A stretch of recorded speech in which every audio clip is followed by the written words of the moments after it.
All right, welcome to another exciting episode of the Locker Room and Voice of the People TV. I am your host, Jerry Apeliohai, and today's show we are breaking down the controversy around William Chus Ekong and his troubled Super Eagles career.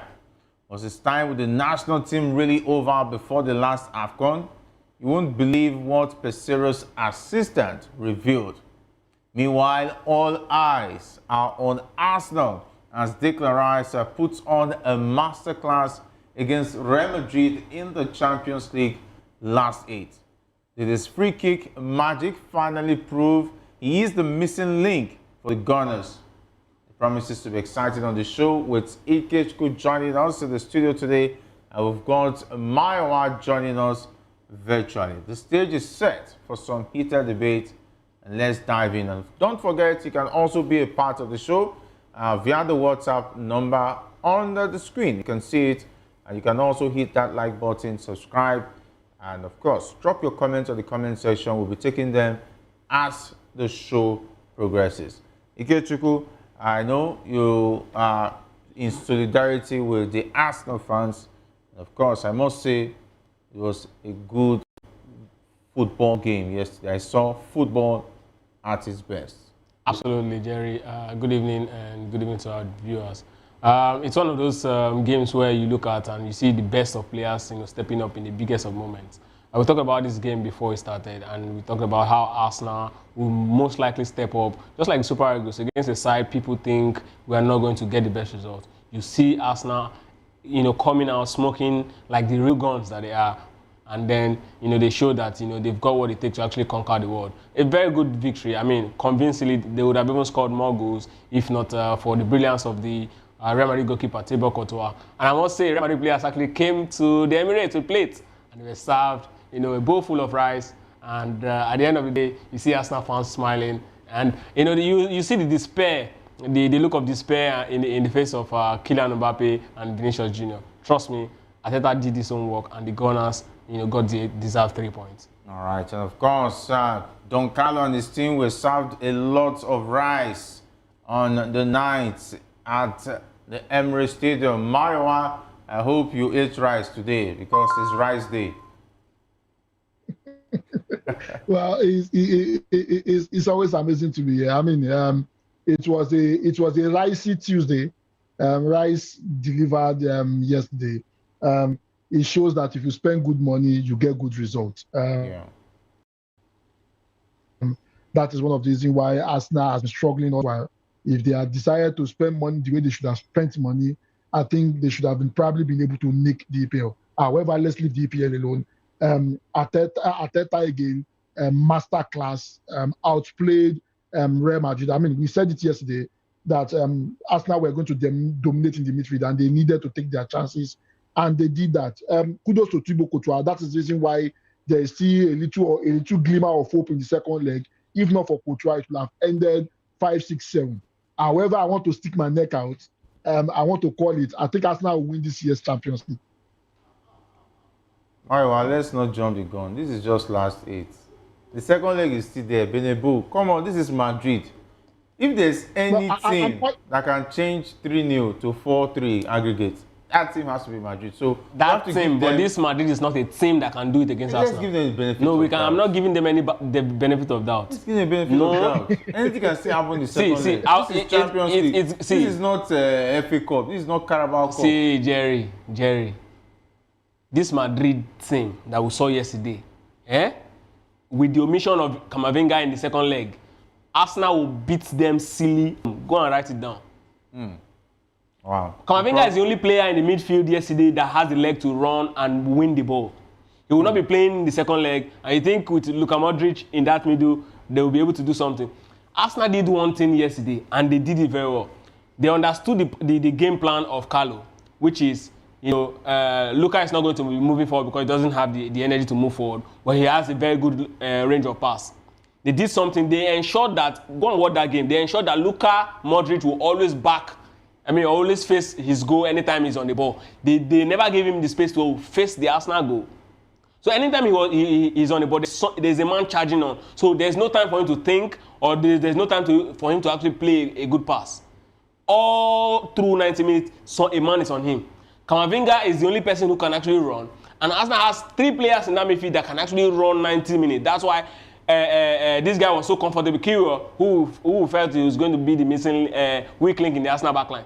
The midfielder was so comfortable. They won all the balls all through the game. If you watch in the first 30 minutes of that game, Real Madrid was still very much in the game. They tried at some point to impose themselves on that game. But at the end of first half, before first half ended, you will see that the Real Madrid midfield collapsed already. They were tired. In the second half, it was, Yaya Karo, Express Road for Arsenal. Anyway, we'll wait for that time where we'll talk about that game because I know the Arsenal fans wouldn't let me rest through the night. They kept on buzzing me on my phone. Even those who were, some were even calling me and said, you were saying there's no character in the Arsenal side. Yes, I said that before that game. I've not seen the characters, but requires a result which has further slimmed their chances of making it out of their group as winners.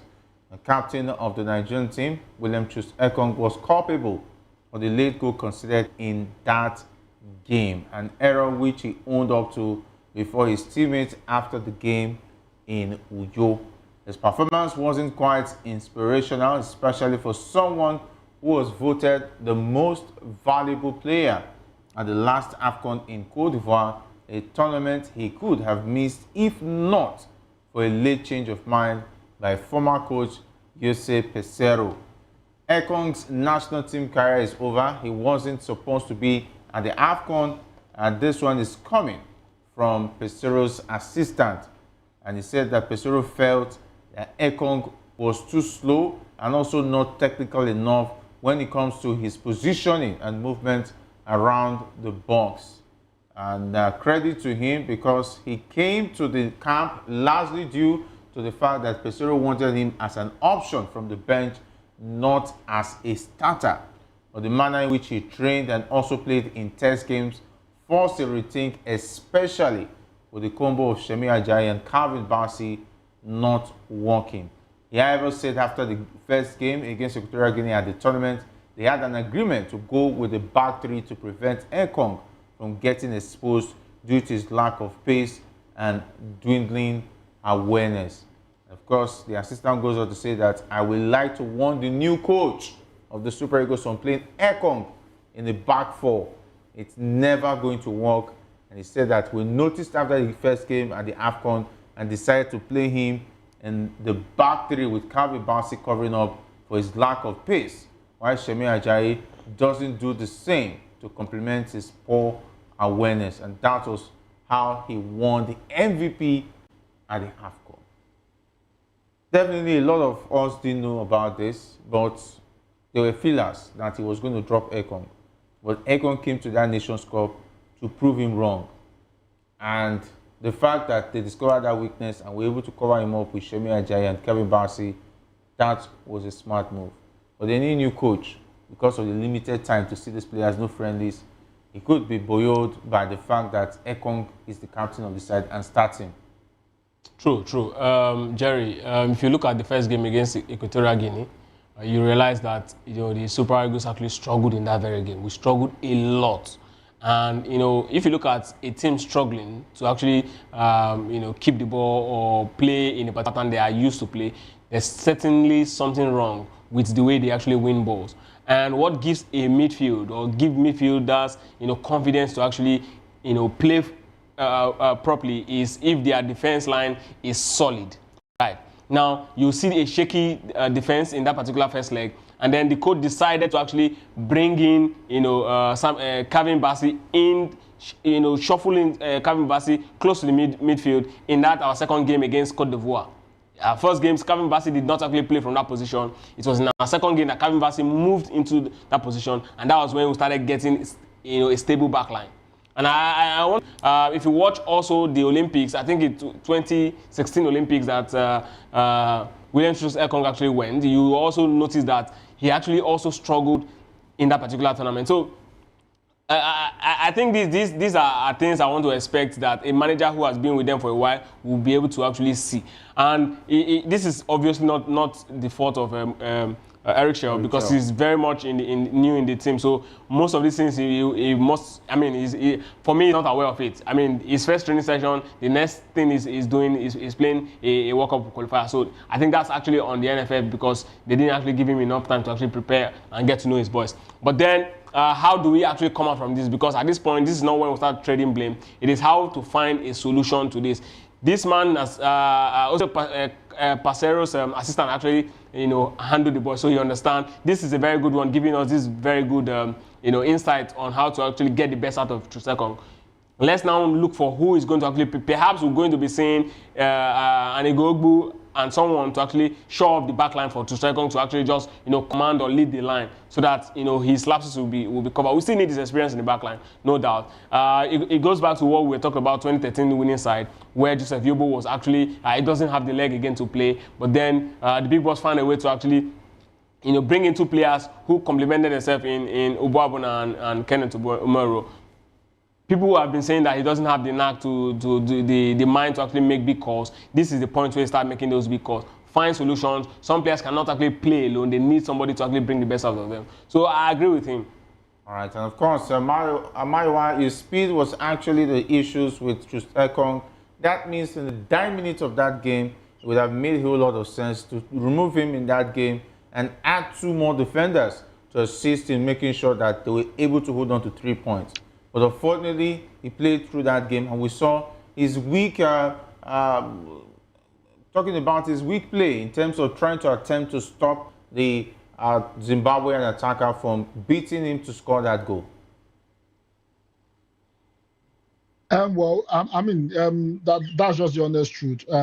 We know that anytime Ekong is not playing with Shemi Ajayi, there is always a problem. And, we've said it over and over again that our central defense, there is an issue in our central defense.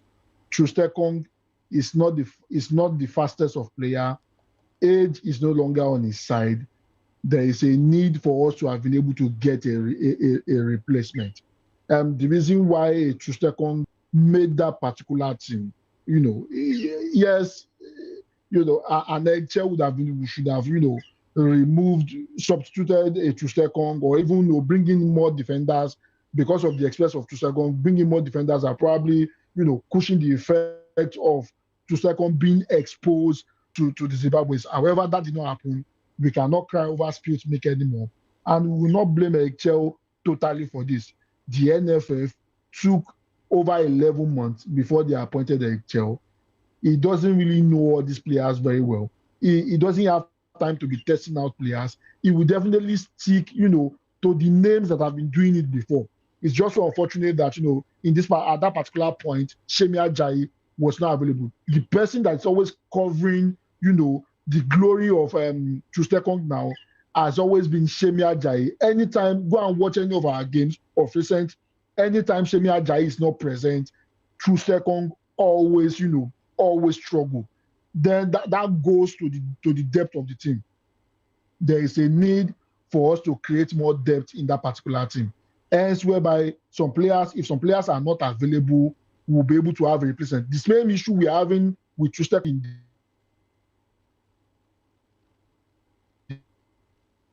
defense.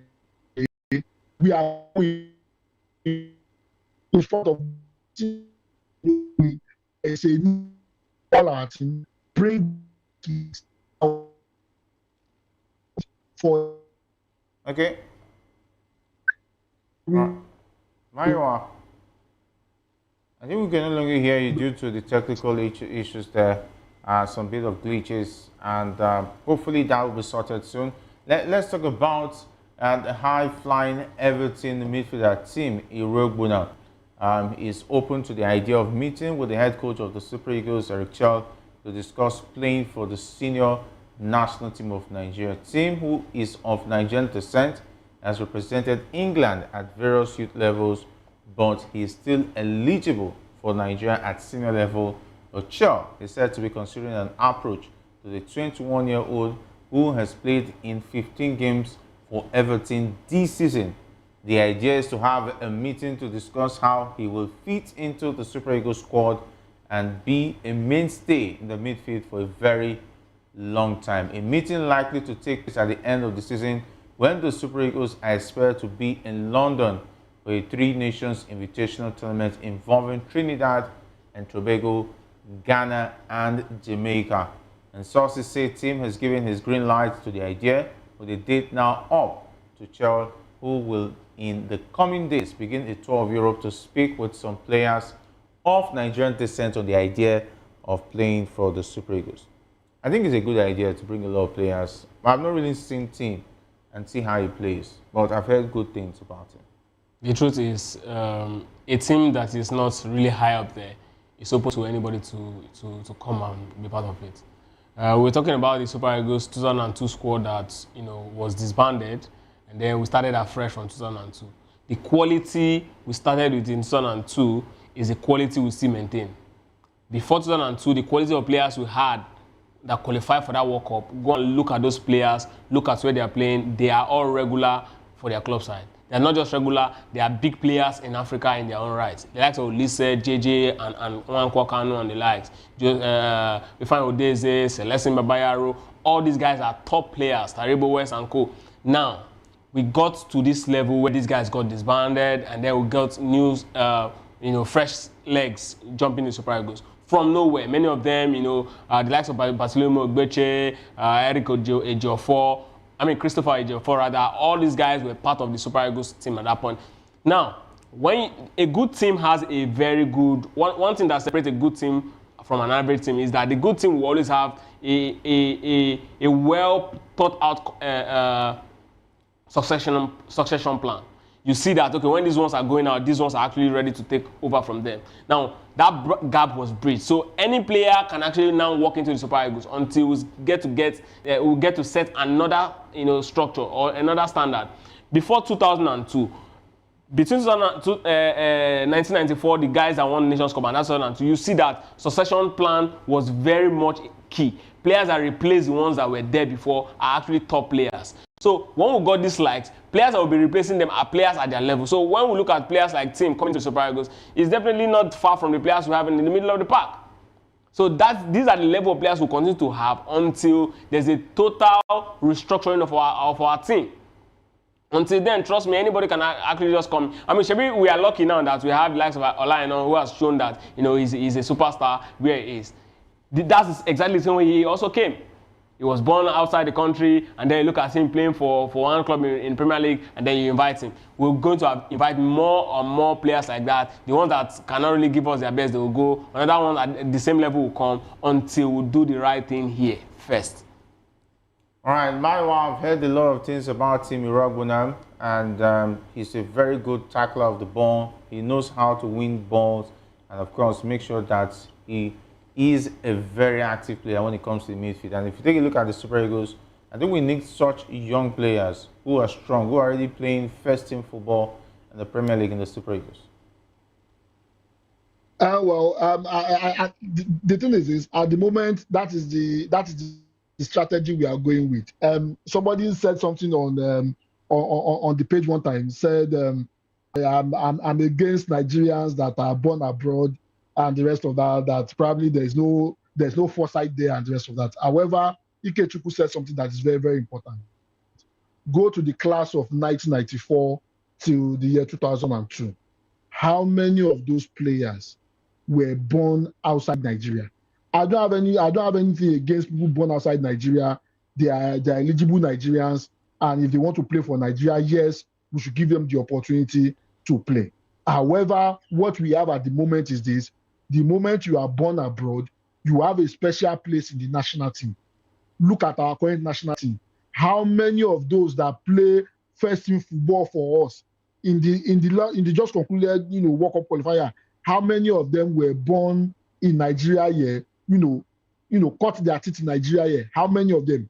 6, 7 of them were born abroad, and they decided to change nationality to play for Nigeria. That's the kind of Super Eagles that we have at the moment. And that will not serve us on the long run. There is a need for us to be able to overhaul. And the danger in that is this: because we don't have quality coming out here, even the substandard quality that will not make an English national team, we stroll into our national team and have a playing, and have a starting shirt, which is not supposed to be so.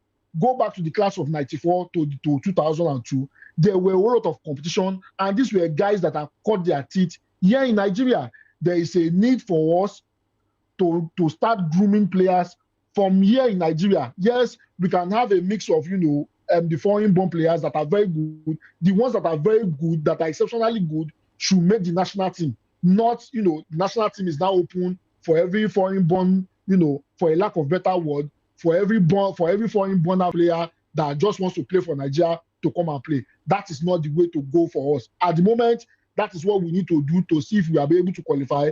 It's fine. But going forward, 2-3 years down the line, I want to see a Super Eagles that will boast of at least 8-9 Nigerian-born players, starting. Not the one that we have at the moment, that we have, British guys, playing for Nigeria.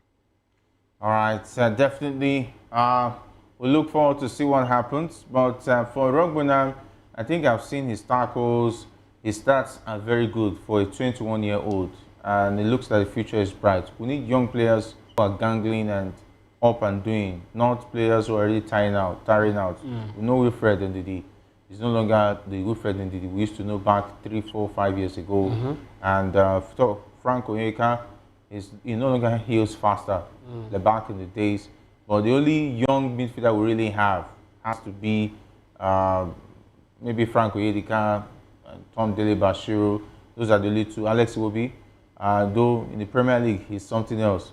When it comes to the Super Eagles, it's a different kettle of fish. But let's see, the handlers, we hope that they know what they are doing. He picks man of the match. When he sees Liverpool, he's awake. But when he sees Zimbabwe, we'll begin to see a low budget Iwobi. No, it's the position he's being played for. Forget that position. Jerry, that's an excuse they keep giving Jerry, Iwobi. aside that, I don't want to take that. A player like Iwobi will excel in a team where there's a lot of balls coming his way. You don't expect a player like Iwobi to actually go win ball and still find a way to still make use of those balls. He's not that energetic to do to carry that workload. That's the problem he has as a player. So when we talk about Iwobi's presence in Super Eagles, we have to actually look at how much of a work you see the midfielders of Fulham do week in, week out. We don't win a lot of balls. Who wins the balls? Iwobi has to be part of this who wins. That's what I'm saying. No, see, Iwobi is not that kind of player. Okay, let's also look at a lot of things. But anyway, I think when it comes to Iwobi this time around, I think I don't want to be one of those. Okay, we have a caller on the line. Hello, you're welcome to Locker Room. Yeah, hello, good morning. I'm Dr. Innocent calling from the US. Okay, Dr. Innocent. I have some points. Yeah, I have some points to contribute first. Okay. The points I want to contribute, you spoke my mind when you talked about Wilfred Ndidi. Fine, yes, Wilfred Ndidi is getting old and is getting out of form. I don't see him being utilized as a key defensive midfielder in that team, no. Then number two, when you guys are talking about foreign-born players, you guys should realize that foreign-born players, as it stands today, are very vital for the national team. The reason why I say so is that those foreign-born players, they have that hunger in them. They have the drive. They are current with modern-day footballers. Like what Muyiwa said, bringing 8 Nigerian. No, you don't need 8 Nigerian players for when you're talking about the World Cup. You might need those 8 Nigerian players if you're talking about things like Afcon. Okay. Because when it comes to the World Cup is tactical games. If you watch the last World Cup, the Moroccans had 13 Moroccan-born players in Spain and France. 13 born Moroccan players who were born in France and Spain. And with that, they were able to imbibe tactical play style, which led them to semi-final. They didn't bring okay, take a list. Their first 11 had 10 European-born players and just one. And that one was the former Chelsea player that plays in Turkey. So if you're talking about World Cup, you need players who play in prestigious league. Yeah. Like do you guys know that apart from Ethan Nwaneri, there's another Nigerian player who plays for Arsenal as well. He was on the bench against Real Madrid. What stops NFF from calling such players into the team? Yes. Then number three.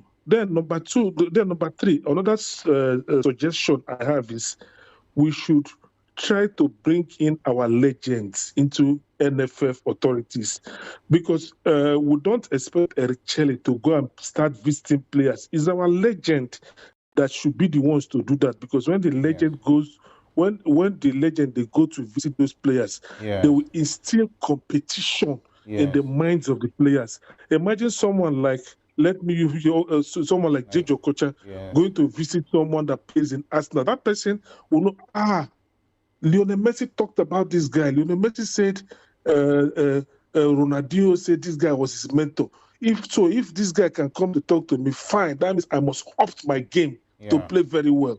So those are the things we need in the national team. Thank you very much. Thank you very much, Dr. Innocent. Well spoken there. I expect the NFF to be doing as well. Imagine a Kano goes to visit Ntawaneri. He's an Arsenal legend, the Super Eagles legend. You'll be able to talk to him and, of course, advise him to pick the Super Eagles. So a lot to look forward to as far as that is concerned. Eto is doing for Cameroon. Didier Drogba and Solomon Kalou, they do that for Cote d'Ivoire. Right. Even as we speak, there's a young Ivorian star who play a young Ivorian star who next season intends joining PSG. Didier Drogba visited him twice last year. So these are what our legends are supposed to be doing. All right. Thank you very much, Innocent, for being a part of the show. Thank you. All right. Let's talk about one man. Victor Osimhen has given two major conditions concerning his transfer in the summer. And the 26-year-old striker is currently on loan at Turkish champions Galatasaray, where he has thus far scored 28 goals and made 5 assists in 32 appearances. And we know that Premier League top guns from Manchester United to Chelsea, as well as Juventus in Italy and PSG of France, are interested in signing him from Napoli when the transfer window reopens in June. And of course, his release clause outside Italy is put at 75 million euros. And now it has been reported that the striker himself has put down two conditions. Firstly, his next club must play in the Champions League, UEFA Champions League, not CAF Champions League. Okay? And secondly, he will not take a pay cut. He's currently on 12 million euros a year. And that's the least he will accept, which means even the Premier League clubs with deep pockets may find it difficult to meet up. Maiwa, 12 million euros. Anyway, Manchester United is already ruled out. Even if they have 12 million euros, they're not playing Champions League. So, anyway, I'm sorry, they can win the Europa League and play the Champions League because there are 5 spots now for Premier League sides to be in the Champions League. So, maybe Man United is still up for it, but they will still have to think about 12 million euros. I don't know, Ratcliffe, who is sacking legends like Sir Alex Ferguson, will want to pay Osimhen 12 million euros a year. I don't know. Anyway, Mario, you may have some answers. Well, 12 million euros is not much. That's about 250,000 pounds per week. I don't know, maybe Osimhen is trying to say after tax. You know, some of these players, like Elature did, they gave him the actual money after tax. So if it's after tax, it will be way more than that. You have to add another 40% to it. But in any case, I think Manchester United is out of the race. There is a salary cap Manchester United that's introduced now. I don't think Osimhen will be a good buy for them in terms of how they spend money. And Osimhen is well within his right to request for this. It's at the peak of his powers. He's doing fantastically well. A whole lot of top clubs will be after him, and a whole lot of big clubs would want to shell out that kind of money to be able to bring him, because his performance so far has been very, very fantastic. We said it yesterday that Manchester United is not a good place for Osimhen to go. Even if by some miracle we win the Europa League, I don't think it will still be a good place for him to go. Yes, he might be playing the Champions League, but what happens to the rebuilding project? So there are other bigger clubs that want to, Arsenal will probably need him. An Arsenal that can shell out 100 million for Declan Rice. And Declan Rice performed. So and Osimhen will be another advantage. A Newcastle is also there that's doing well. Also a Liverpool with Mo Salah winding down. There are a whole lot of bigger clubs in Europe that want to get him. Manchester United is out of the race. And, I'm in full support of Osimhen giving his conditions before any club will come for him so that he won't just waste his time. All right, sir. We'll wait and see who are ready to spend that much for talking about Victor Osimhen. I think I like his demands. Definitely, he has paid his dues and should be getting the best. And of course, I would have loved Liverpool to buy him, but I don't know whether John Henry will be willing to give him 12 million euros a year. But that's left to be said. And 75 million pounds is a lot of money. Maybe give them Darwin Núñez, even add Jota to it. I don't mind. And they can even add Luis Diaz, 3 of them. Add 20 million and take him. I don't mind because Osimhen is better than the 3 of them put together. All due respect to Luis Diaz, please don't take it personal. And as well as Jota. And of course, no apologies to Darwin Núñez because all the money is being spent, nothing to show for it.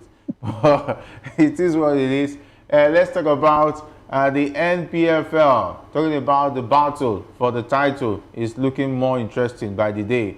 And as we speak, Lobby Stars is dealing with Remo Stars out there in Makurdi. And as we speak, it's 2-1 up in favor of Lobby Stars. And Finidi George has said that that game would actually be the title decider. Who says? The way the title is going, anything can happen. Mariwa, I don't know what Remo has in plan. I hope they will not be like the Arsenal side. They were looking like they were going to win the title. But somehow Manchester United, even with 12 points, came from behind under Sir Alex Ferguson and picked the title. The early 2000s was very interesting. Arsenal leading with about 12 points. And Manchester United ending up winning that particular league with 8 points, just like Man City did some couple of years ago. But the thing is this, I think complacency has set in for Remo Stars. If you lose this particular game, they will still be 5 points clear, but their away form has been very, very terrible. If you want to be champions, one of the key things you have to do is you have to be very diligent when you go away. I think the last time when we spoke about Remo Stars, about as regards them trying to win the league, they had about 10 points between them and the second place. And since then, their away result has been very, very terrible. They've not been able to, to muster any win away or even get significant points, from their away games. And that is the reason why the lead has been cut to 5 points. As the game is going on now, and, with the Curtis that threatened Lobby Star, I think Lobby Star will probably win this particular game. Then you have 5 points between Rivers and Remo Star. It's going to be an interesting, end of the season showdown. Also, this also shows that I must win my home games by fire by force mentality with our league here. Something needs to be done about it. The first team on the log has played 32 games and can only amass 60 points. What does that tell you? It means their away form has been very, very terrible, and that is not the hallmark of a competitive league. This needs to be addressed in terms of all this I must win my home game syndrome needs to stop. But in any case, let's see how Remo Star will navigate, the remaining 6 games of the season.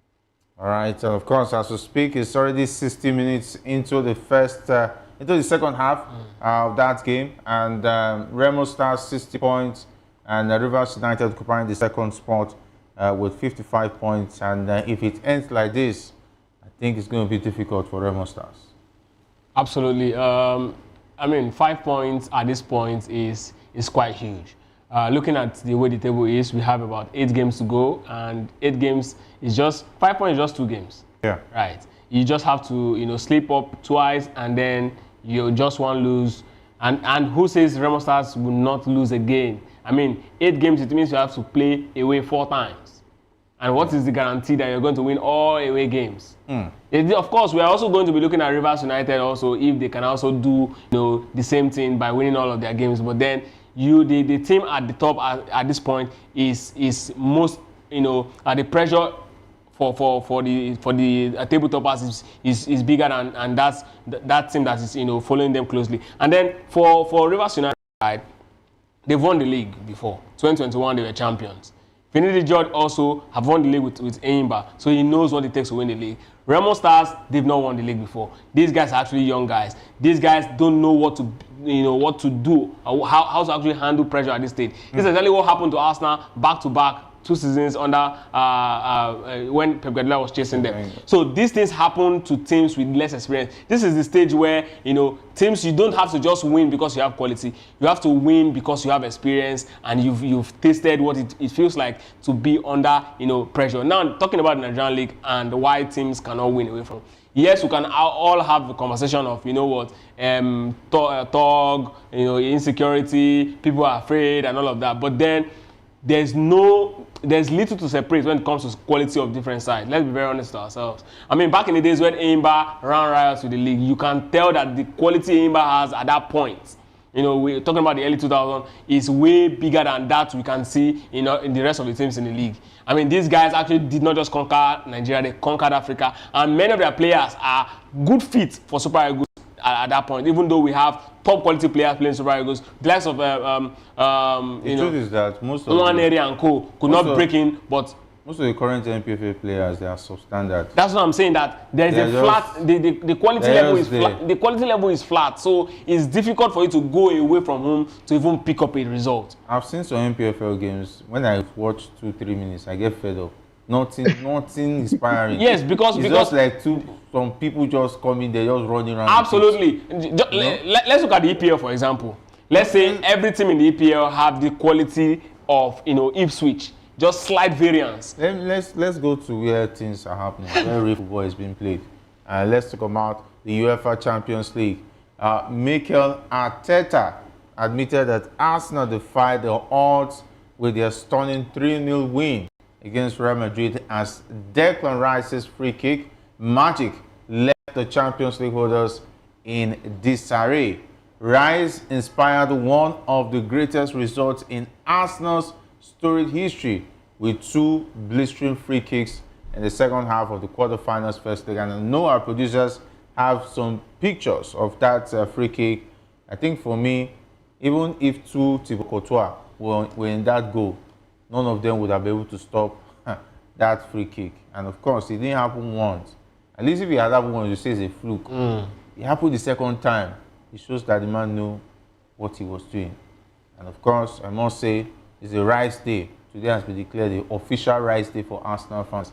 I hope they've not eaten something else apart from rice, because the man has really made a statement. Look at Saliba's hand on his head. He tells you that he couldn't believe it. The truth is this, right? If you look at that game very well, didn't believe it. If you look at that game very well, you know that Arsenal did something. In the team which I didn't see characters. It was an incredible moment for England midfielder Rice, who had never scored a free kick in his career, a period spanning 338 previous matches before his first of his thunderbolt flashed past Real goalkeeper Thibaut Courtois. I know that they always have statistics of players, and when they saw Declan Rice take free kick, they said, this man has never scored free kick before, so there's no need to worry. He's just going to show us something. I don't know what Declan Rice ate. Maybe he ate a lot of rice before he got into that pitch. But I know when you eat too much rice, you will not have the balance. But Maiwa, what happened? What did Declan Rice really see? What really happened? Declan Rice converted not 1 but 2 free kicks to change the story of Arsenal. Well, it shows how important it is. If you spend the money, you will see the result. Declan Rice is propelling Arsenal the way he propelled West Ham, to the Conference League title. I think he's doing the same thing. And, what he did is bringing what they practice in training, bringing it back on the field of play, and you can see the result. Also, remember, Arsenal is one of the best set-piece teams, both in England and even in the Champions League this season. And 2 of the goals, let's see in the EPL, but in the Champions League this season. For the return tie next week as firm favourites to progress to the last 4. Absolutely. As far as I'm concerned, they are already through to the semi-finals. I don't know of any magic, but I don't think Real Madrid is going to actually upturn this tie. This tie is actually as dead as dodo. The thing is, Arsenal actually came into this game prepared, and it was very visible from the get-go of this game. Arsenal were the more the most hungry side, and they showed that every inch of that particular game. The likes of Kylian Mbappe, Rodrigo, and Vinicius Junior were just what we just saw. Was them in the lineup, but during the game they had barely impact in that particular game. Apart from Vinicius, one or two occasions where he actually showed that he's actually one of the most dreaded wingers in the world. But then the rest of them were actually kept quiet all through the 90s. And Meskel is that young man. Trust me, that guy. The last time I saw this kind of free kick was Juninho and David Beckham. That free kick is a proper training ground free kick. A proper training ground. The second one, and if you look at all of the fouls, Saka actually, that guy was amazing yesterday. Saka actually, won those free kick at the edge, at that particular position where it's going to be easy for them to actually get a goal. And I mean, I was just looking at that game yesterday, I was just laughing. If Gabriel were to be in this game yesterday, one of those corner kicks would have resulted to a goal. Real Madrid defense was in total shambles. And the truth is, I mean, Maiwa was talking about Merino. Merino's input was like that of Fabregas in 2010 Spain winning World Cup side. You don't see him, but then his effect is very much there. The Real Madrid centre-backs were left confused because they don't know who to mark.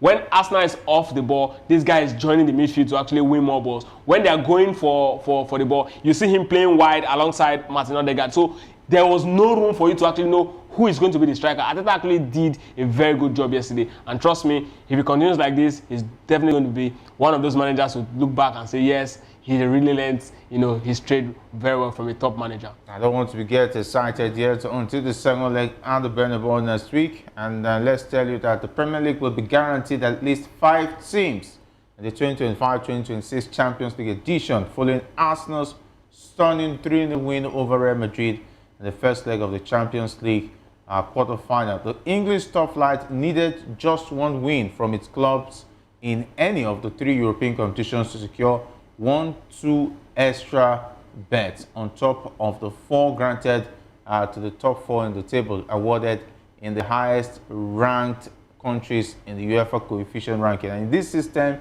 teams earn 2 points for a win and 1 for a draw, adding up all the points obtained by each club and dividing by the number of clubs from that league participating in Europe. And England would have up to 7 teams in the upcoming Champions League if Aston Villa wins this year's edition without qualifying through the Premier League table, and if either Manchester United or Tottenham are crowned in the Europa League, definitely 7 teams playing the Champions League will be an interesting one.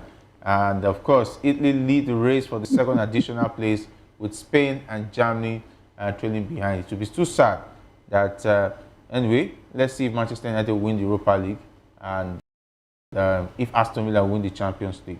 And let's talk about Inter Milan. They went away at the Allianz Arena and defeated about Bayern Munich, led by Vincent Kompany, by 2-1. It was a last gasp one. Lautaro Martinez was on fire on the night, and Simon Inzaghi will have to take the kudos. Okay. Well, I mean, if you've been following this Champions League from the very, very beginning, you know that you look at the teams with proper structure, definitely you'll be singling out Barcelona, you'll be singling out Inter Milan, Arsenal, and of course, Liverpool and PSG. And these guys are actually the team with proper structure in this particular this particular season. And of course, only Liverpool has been, dumped in this particular championship. And the managers of these particular 4 clubs remaining are top-tier tacticians. And I'm not surprised that they went all the way. We talk about Bayern Munich's weakest link being their coach. I mean, he's slightly inexperienced. We saw how he actually got to get a job in Bayern Munich. Is conversation perhaps we're going to have sometime later. All right, we are far spent with time, and we know that Barcelona takes on Borussia Dortmund tonight. It's going to be a very interesting fixture. And there's also Aston Villa up against a very interesting PSG side. It's going to be a contested affair. And talking about Unai Emery, we'll be playing against his former club side. And of course, I can't wait to see Unai Emery versus Luis Enrique, the coach of PSG. And of course, the other game, very fantastic. But for Dortmund, the pretenders, I don't know what they will have in stock. Maiwa, That is where we draw the curtain on locker room this evening. Well, it's always amazing to be here. I'm looking forward to the Aston Villa PSG game. Martinez. All right, definitely a good way to Interested sign game. up. I'm looking forward to it. All right, that's from all of us. Big thanks to the guys behind the scene. My name is Jerry Apelai saying stay safe, and if not anything at all, it's the Sports Week.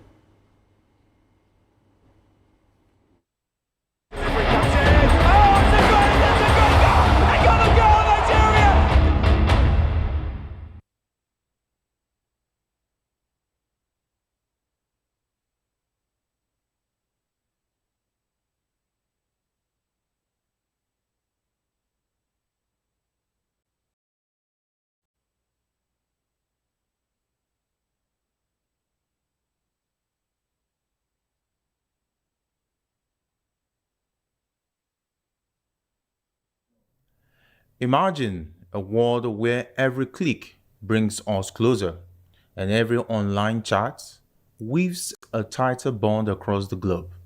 That's the spirit of World Telecommunication and Information Society Day. On May 17th, we don't just celebrate the marvels of modern communication, we dive headfirst into a digital ocean, connecting shores and bridging the digital divide. This day is a vibrant reminder of the power to share, learn, and unite through technology. Every year on May 17th, people around the globe celebrate World Telecommunication and Information Society Day. This special day